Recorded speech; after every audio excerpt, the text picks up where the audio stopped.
हमारे देश का नाम भारत ही क्यों पड़ा? ऋग्वेद में उल्लिखित भरत जन के नाम पर हमारे इस देश का नाम भारत पड़ा। खारवेल का जो अभिलेख है हाथी गुम्फा, उसमें पहली बार भारतवर्ष का उल्लेख किया गया है। शकुंतला और दुष्यंत के जो पुत्र थे उनका भी नाम भरत था। दुष्यंत के पुत्र के नाम पर भी हमारे देश का नाम भरत पड़ा। जैन धर्म के जो प्रथम गुरु थे ऋषभदेव जी, उनके भी पुत्र का नाम भरत था। तो बताया जाता है कि उनके पुत्र के नाम पर इस देश का नाम भरत पड़ा और उनकी एक पुत्री थी जिसका नाम था ब्राह्मी। ईरानियों ने हमारे इस भारत देश को हिंदुस्तान कहकर पुकारा था और यूनानियों ने इस भारत देश को इंडिया कहा था।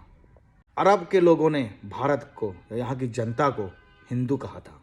अरबियों ने हिंदू कहा था। महाराणा प्रताप कभी हारे नहीं, अकबर कभी जीते नहीं।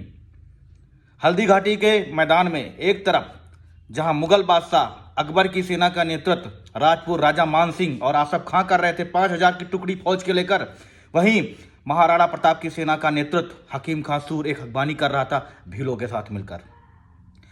इसी मैदान में जब युद्ध की शुरुआत होती है तो घोड़े पर चढ़कर आते हुए जल्लाद जैसे दिखते हुए बहलोल खां को महाराणा प्रताप ने एक ही वार में बहलोल खां और उसके घोड़े को काट दिया था।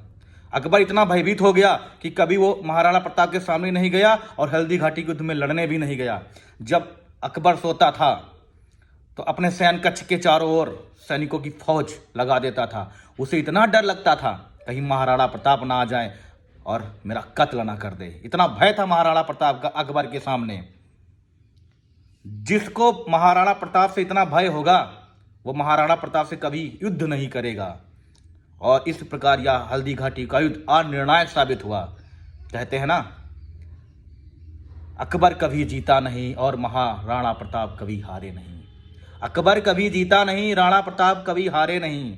वो थे हमारे सूरवीर महाराणा प्रताप। हल्दी घाटी के मैदान में मुगलों की सेना के छक्के छुड़ा दिए थे। बहलोल खां को एक ही वार में काट दिया था और अकबर कभी हिम्मत नहीं जुटा पाया कि आमने सामने महाराणा प्रताप से। छत्रपति शिवाजी के घर में संभाजी महाराज का जन्म 1657 ईस्वी में हुआ था। इनकी माता का नाम सईबाई था। जब ये 2 साल के थे तब इनकी माता का देहांत हो जाता है और इनका पालन पोषण माता जीजाबाई करती हैं। जब ये 13 साल के थे तब इन्होंने 13 भाषाएं सीख ली थी। इन्होंने अपनी ज़िंदगी में पहला युद्ध 16 साल की उम्र में लड़ा था, वो भी उसको विजय प्राप्त की थी। इन्होंने अपनी ज़िंदगी में कुल 210 युद्ध लड़े और 210 युद्ध जीते थे। ये शस्त्र और शास्त्र के प्रखंड विद्वान माने जाते थे।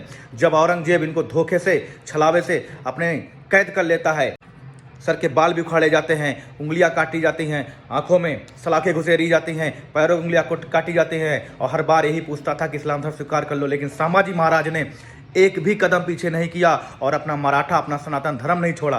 तब औरंगजेब आता है, कहता मैं तुम्हारे आगे संभाजी हार गया। अगर मेरी कोई भी संतान आपके जैसे होती तो मैं इस पूरे विश्व पर एक छत्र राज करता। वो थे हमारे संभाजी महाराज जिनके आगे औरंगजेब ने भी अपना आत्मसमर्पण कर दिया था। उनकी बहादुरी